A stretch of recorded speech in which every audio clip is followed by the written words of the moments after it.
Hi, welcome to Tech Talk with Doug. This week's question is, what type of LED TV is best for me?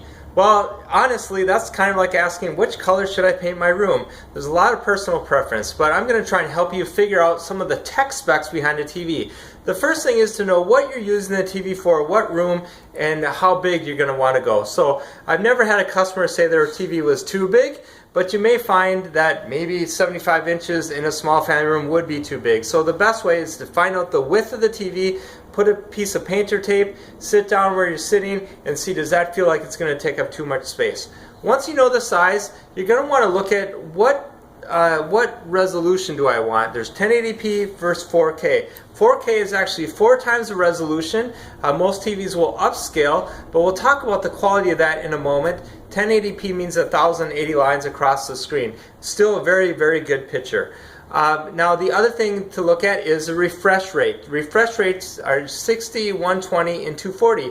And what this means is how fast is it changing the amount of lines that are going across the TV. 60 times means that happens 60 times a second.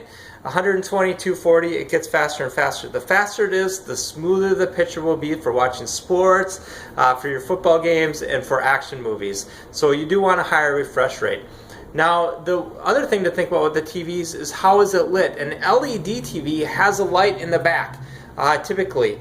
Sometimes the light is on the side. If it's a side-lit LED TV, you're going to notice in the middle it's not as uniform. Now, the other way is to have the lights in the back. That usually makes the TV a little thicker, but when it's in the back, it just shines straight through.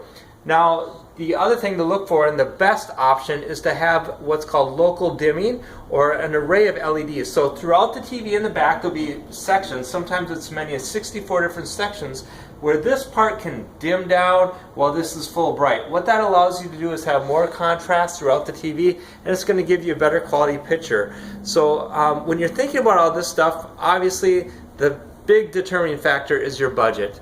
When it comes to that, you're going to want to go as high as you can with the features at the top of your budget. So I'd rather be at a high quality 1080p with a 240 refresh rate, dimly lit, local dimming in the background, versus an entry-level 4K TV. So one thing to think about. If you have more questions, we'd love to help you figure out which TV is going to be best for you in your room. We can come out to your place and look at it if you're here in Minnesota. Otherwise, if just respond with a question to one of these videos, you also might be eligible to win that Netflix card that we're giving away every month for $30.